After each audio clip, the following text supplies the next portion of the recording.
Hello student, this is आकाश शर्मा और maths में आपका टॉपिक चल रहा है सीधा और प्रतिलोम समानुपात। इससे पिछली कक्षा में आप प्रतिलोम अनुपात के बारे में पढ़ चुके थे कि प्रतिलोम अनुपात क्या होता है। हमारा इन्वर्स रेशो जिसमें आपकी अगर एक चीज़ बढ़ती है, सपोज आपकी स्पीड बढ़ रही है, तो आपको कम समय लगेगा। समय कैसा लगेगा? टाइम आपको कम लगेगा अपनी कोई भी चीज़ करने में। अगर आप किसी गाड़ी से जा रहे हैं, अपनी स्पीड बढ़ा दें तो आपका जो समय होगा वो कम हो जाएगा। और ये क्या होगा? आपका इन्वर्स रेशो। इसको हम बोलते हैं प्रतिलोम समानुपात या व्युत्क्रम अनुपात इसको बोलते हैं, जिसमें उल्टा हो जाएगा कि एक चीज़ बढ़ती है तो दूसरी चीज़ घटेगी। इसी प्रकार अगर हम कोई खाने की चीज़ है, अगर सामग्री आपकी ज़्यादा लोग हैं, क्या है, मोर पीपल है, तो आपका जो टाइम है भोजन खत्म होने का वो कम टाइम लगेगा, आपका जल्दी भोजन खत्म हो जाएगा आपका। और इस प्रकार ये क्वेश्चन हमारा होता है प्रतिलोम समानुपात का। डायरेक्ट वाला भी हम पढ़ चुके हैं कि हमारा सीधा अनुपात क्या होता है, समानुपात, वो हम पढ़ चुके हैं। आइए अभ्यास 13.2 में आगे कुछ प्रश्नों को करते हैं और समझते हैं कि सीधा और प्रतिलोम समानुपात कैसे होते हैं और इसके बेस क्वेश्चन किस प्रकार हमको दिए जाते हैं। अब देखिए, नंबर 1 दिया गया है आपको, निम्नलिखित में से कौन प्रतिलोम समानुपात अनुपात में है। नंबर 1 क्या है? किसी कार्य पर लगे व्यक्तियों की संख्या और उस कार्य को पूरा करने में लगा समय। सेकंड क्या है? एक समान चाल से किसी यात्रा में लिया गया समय और तय दूरी। थर्ड क्या हो गया? खेती की गई भूमि का क्षेत्रफल और काटी गई फसल। फोर्थ क्या हो गया आपका? एक निश्चित यात्रा में लिया गया समय और वाहन की चाल।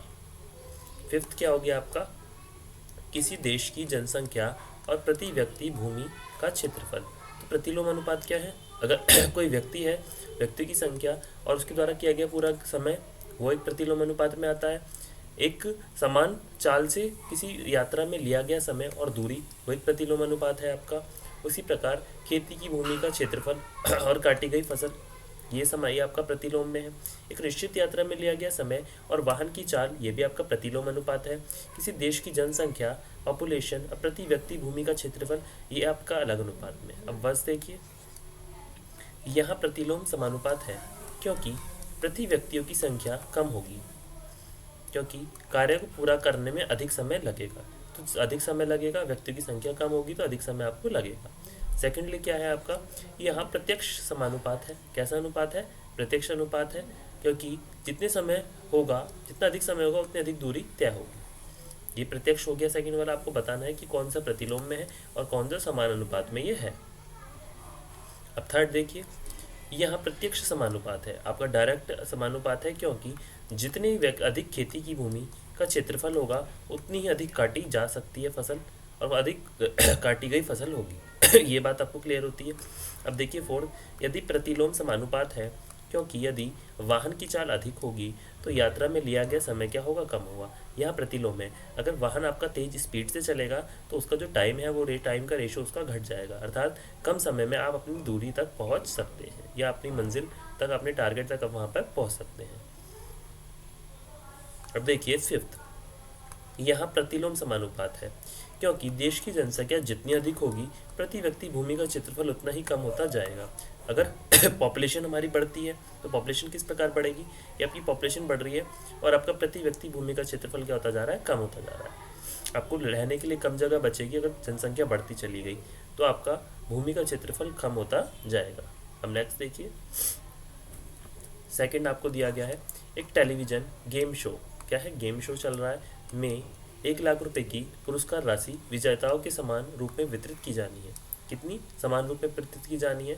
निम्नलिखित सारणी को पूरा कीजिए तथा ज्ञात कीजिए कि क्या एक व्यक्ति विजेता को दी जाने वाली पुरस्कार की धनराशि विजेताओं की संख्या के अनुक्रमानुपाती है या व्युत्क्रमानुपाती है, अर्थात डायरेक्ट रेशो है या इनवर्स रेशो है। ये हमें ज्ञात करना है इसमें कि हमारा अनुक्रमानुपाती है, व्युत्क्रमानुपाती है। ये बात आपकी समझ में आई। अब विजेताओं की संख्या दी गई है 1, 2, 4, 5, 8, 10 और 20। प्रत्येक विजेताओं का पुरस्कार क्या है? रुपयों में दिया गया है। 1 लाख रुपये, 50,000 रुपये, और हिसाब से ये क्या है? घटता चला जाएगा। ये बात आपकी समझ में आई कि अकॉर्डिंग टू संख्या वो घटता चला जाएगा। अगर एक विजेता है तो उसको इतना दिया जाएगा, 2 है तो आपको 50,000, 4 है तो उसका घटता चला जाएगा। ये बात आपको समझ में आई। अब देखिए, यहाँ विजेताओं की संख्या तथा पुरस्कार की धनराशि में प्रतिलोम समानुपात है, अर्थात क्या है, इनवर्स समानुपात है। क्योंकि यदि विजेताओं की संख्या बढ़ती है तो प्रत्येक विजेताओं को दी गई पुरस्कार की धनराशि कम होगी। ये बात समझ में आई। जब विजेताओं की संख्या कितनी है, 4 है, तो प्रत्येक विजेता को दी जाने वाली क्या है, धनराशि कितनी है। देखिए आपको दी गई है 25,000 रुपये। 1 लाख का अगर डिवाइड करेंगे 4 से तो 25,000 रुपये। उसी प्रकार अगर विजेताओं की संख्या कितनी है, 5 है, बढ़ रही है देखिए संख्या, तो विजेताओं को दी जाने वाली धनराशि कितनी होगी, तो 1 लाख है आपकी। 1 लाख में कितना आ गया, 5, तो कितना आ गया, 20,000। उसी प्रकार जब विजेताओं की संख्या कितनी है, 8 है, तो प्रत्येक विजेता को दी जाने वाली धनराशि कितनी हो गई आपकी। 1 लाख को डिवाइड करेंगे 8 से तो क्या आ गया, 12,500। ये बात समझ में आई। जब विजेताओं की संख्या कितनी है, 10 है, कितनी है, 10, तो प्रत्येक विजेता को दी जाने वाली क्या है, धनराशि कितनी होगी आपकी, 1 लाख डिवाइड बाय 10 तो कितनी आ गई, 10,000 रुपये। ये बात आपको समझ में आई। जब विजेताओं की संख्या कितनी है, 20 है, तो प्रत्येक विजेता को दी जाने वाली धनराशि कितनी हो गई आपकी,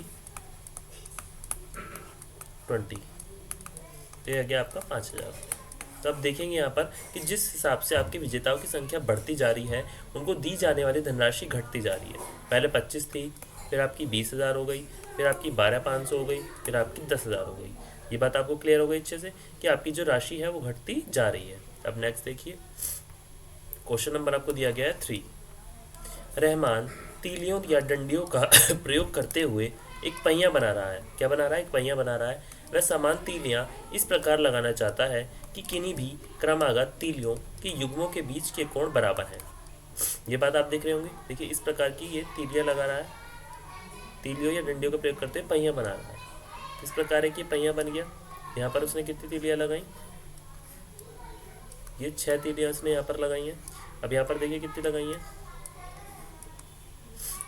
ये हो गई आपकी 6 और 2 8, 1 2 3 4 5 6 7 8, तो 1 2 3 4 5 6 7 8, तो ये 8 तीलियां उसने यहाँ पर लगाई हैं। तो इनके तीलियों के बीच के कोण बराबर हैं या नहीं, ये देखना है। अब देखिए सारणी को पूरा करने के लिए किसकी सहायता कीजिए। अब देखिए तीलियों की संख्या आपको दी गई है 4, तो आपका जो युग्म का कोण बना है 90 डिग्री का कोण बना है। आप ऐसे देखेंगे आपका 90 डिग्री का कोण बन रहा है इनके बीच में। फिर अगर आपकी 6 तीलियां हैं तो आपका कोण की घटता जा रहा है। क्या तीलियों की संख्या और क्रमागत तीलियों के किसी युग्म के बीच का कोण प्रतिलोम समानुपात में है, ये आपको बताना है। अब देखिए 8 है, फिर बढ़ती जा रही है तीलियों की संख्या और ये हमें बताना है। सेकंड क्या है, 15 तीलियों वाले एक पहिए के क्रमागत तीलियों के किसी युग्म का कोण परिकलित कीजिए, ये हमें बताना है। थर्ड क्या है, यदि क्रमागत तीलियों के प्रत्येक युग्म के बीच का कोण कितना है, 40 डिग्री है, कितना है, 40 डिग्री है, तो आवश्यक तीलियों की संख्या कितनी होगी, ये हमें इसमें बताना है। अब नेक्स्ट देखिए, यहाँ तीलियों की संख्या या तथा क्रमागत तीलियों के प्रत्येक युग्म के बीच का जो कोण है वो प्रतिलोम समानुपात है। ये बात आपको पता चल गई। अतः जब तीलियों की संख्या कितनी है, 8 है, तब क्रमागत तीलियों के प्रत्येक युग्म के बीच का कोण, तो आप देखेंगे 360 का आपका ये होता है पहिया। अब 8 को डिवाइड करेंगे क्योंकि तीलियों की संख्या के युग्म के बराबर लेंगे। अब तीलियों की संख्या 8 है तो 45 डिग्री का कोण बनेगा इनके बीच में। जब तीलियों की संख्या 10 होगी तब तो क्या लेंगे हम इसमें, 360 को डिवाइड कर देंगे 10 से, किससे, 10 से, तो 36 डिग्री का आ जाएगा। जब तीलियों की संख्या कितनी है, 12 है, तो तब तीलियों की प्रत्येक युग्म के बीच का कोण कितना आ गया आपका, 360 डिग्री डिवाइड 12, तो कितना आ गया, 30 डिग्री। कितना आ गया, 30 डिग्री। अब तीलियों की संख्या 4 6 8 10 12। अब देखिए क्रमागत तीलियों के प्रत्येक युग्म के बीच का कोण कितना आ गया, 90 60 45 36 और 30 डिग्री। अब फर्स्ट देखिए क्या है, हाँ तीलियों की संख्या तथा क्रमागत तीलियों के प्रत्येक युग्म के बीच का जो कोण है वो प्रतिलोम समानुपात है। कैसा है, प्रतिलोम समानुपात में है। फर्स्ट क्या है, जब तीलियों की संख्या क्या है, 15 है, कैसी है, 15 है, तब तीलियों के प्रत्येक युग्म के बीच का कोण कितना आ गया आपका, 360 डिवाइड में क्या आ गया, 50, तो आ गया आपका 24 डिग्री। ये बात आपकी क्लियर हो गई। अब सेकंड देखिए, थर्ड, आवश्यक तीलियों की संख्या कितनी हो गई आपकी 360 डिवाइड में क्या आ गया आपका 40। तो आपने क्या देखा कि जब तीलियों की संख्या क्रमागत तीलियों के प्रत्येक युग्म के क्या हो गया, कोण के प्रतिलोम समानुपात में है, क्योंकि क्या है आपका क्या है प्रतिलोम समानुपात में है, घटता हुआ जा रहा है। ये आपको दिख गया होगा, ये देखिए संख्या बढ़ती जा रही है और ये क्या है आपका बढ़ता, ये घटती जा रही है। जब तीलियाँ 15 हैं तो तीलियों के प्रत्येक युग्म का कोण क्या आ गया आपका 24। जब 15 होगी तो आपका आ गया 24, 12 है तो 30, आपका 10 है तो 36 और 8 है तो 45। आवश्यक तीलियों की संख्या कितनी हो गई, तो अगर आपका 40 है तो आवश्यक तीलियों की संख्या कितनी हो गई 9। ये बात आपकी क्लियर हो गई। अब नेक्स्ट देखिए, फोर्थ क्वेश्चन आपको दिया गया है, यदि किसी डिब्बे को की मिठाई को 24 बच्चों में बांटा जाए, कितने 24 बच्चों में बांटा जाए तो प्रत्येक बच्चे को 5 मिठाइयाँ मिलती हैं। कितनी 5 मिठाइयाँ मिलती हैं। यदि बच्चे की संख्या में 4 की कमी हो जाए, कितनी 4 की कमी हो जाए, अगर बच्चे क्या हो जाए आपके 4 हो जाए तो प्रत्येक बच्चे को कितनी मिठाइयाँ मिलेंगी। अगर बच्चों की संख्या में 4 की कमी हो जाए तो प्रत्येक बच्चे को कितनी कितनी मिठाइयाँ मिलेंगी, ये आपको देखना है। अब देखिए उत्तर, प्रत्येक बच्चे की मिठाइयाँ, तो प्रत्येक बच्चे, यहाँ लिखते हैं प्रत्येक बच्चे की मिठाइयाँ कितनी आ गई आपकी 5। अब 24 बच्चों की कुल मिठाइयाँ कितनी आ गई आपकी 24 इंटू 5, क्या आ गया आपका 120। अब कुल मिठाइयाँ कितनी आ गई कुल मिठाइयाँ अब देखेंगे यहाँ पर 120। यदि बच्चों की संख्या में 4 की कमी हो जाए तो कितनी हो गई आपकी 24 माइनस 4, तो 20 आ गए आपके। और कुल मिठाइयाँ 120 हैं, तो अब प्रत्येक बच्चे को मिठाइयाँ कितनी मिलेगी, प्रत्येक बच्चे को मिठाइयाँ कितनी हो गई 120 डिवाइड में क्या आ गया 20, तो कितनी हो गई 6 मिठाइयाँ। ये बात आपकी क्लियर हो गई, कितनी हो गई 6 मिठाइयाँ। अब देखिए क्वेश्चन नंबर आपको क्या दिया गया है, फिफ्थ। एक किसान की पशुशाला में 20 पशुओं के लिए 6 दिन का पर्याप्त भोजन है। कितना 6 दिन का पर्याप्त भोजन है। यदि इस पशुशाला में 10 पशु और आ जाएं, कितने 10 पशु और आ जाएं, तो यह भोजन कितने दिन तक पर्याप्त रहेगा। ये बात आपकी क्लियर हो गई। यदि इस पशुशाला में 10 पशु और आ जाएं तो माना दिन कितने हैं x। पशुओं की कुल संख्या 20 + 10 = 30। पशुओं की संख्या 20 और 30 हो गई। दिन कितने हो गए आपके 6 और ये आ गए आपके x। अब क्योंकि पशुओं की संख्या दिनों के प्रतिलोम अनुपात में है, अतः 20/30 = x/6। कितना हो गया आपका 30 × x = 20 × 6।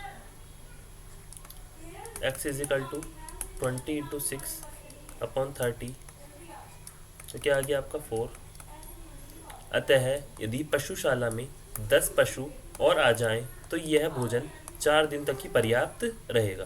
कितने दिन तक रहेगा 4 दिन तक पर्याप्त रहेगा। तो क्या करा हमने, अगर 10 पशु आ जाएं तो x मान लिया, फिर हमारे पशुओं की कुल संख्या कितनी आ गई 20 और 10 30, फिर पशुओं की संख्या दिन, क्योंकि पशुओं की संख्या प्रतिलोम है हमारे अनुपात में, तो आप क्या देखेंगे कि 20/30 और x/6 आ गया, और ये आ गया 30x और 20 × 6, ये क्या आ गया x आपका 4 आ गया। तो इस प्रकार 10 पशु और आ जाएं तो आपके भोजन 4 दिन तक है पर्याप्त रहेगा, भोजन जल्दी खत्म हो जाएगा। कैसा है प्रतिलोम आपका रेशो। तो आज हमने क्या सीखा कि हमारा प्रतिलोम रेशो, अगर पशुओं की संख्या, सपोज एग्जांपल पशुओं की संख्या बढ़ जाती है तो जो समय लगेगा भोजन को ख़त्म होने में, समय लगेगा वो आपका जो समय है वो कम समय में आपका भोजन खत्म हो जाएगा। और आपकी पशुओं की संख्या अगर बढ़ जाती है तो कैसा है प्रतिलोम अनुपात। ये बात आपकी समझ में आई? कैसा है? Inverse ratio. कैसा है? Inverse ratio. हमने अच्छे अभ्यास प्रश्नों को किया, आगे हम नेक्स्ट क्लास में करते हैं। आज के लिए थैंक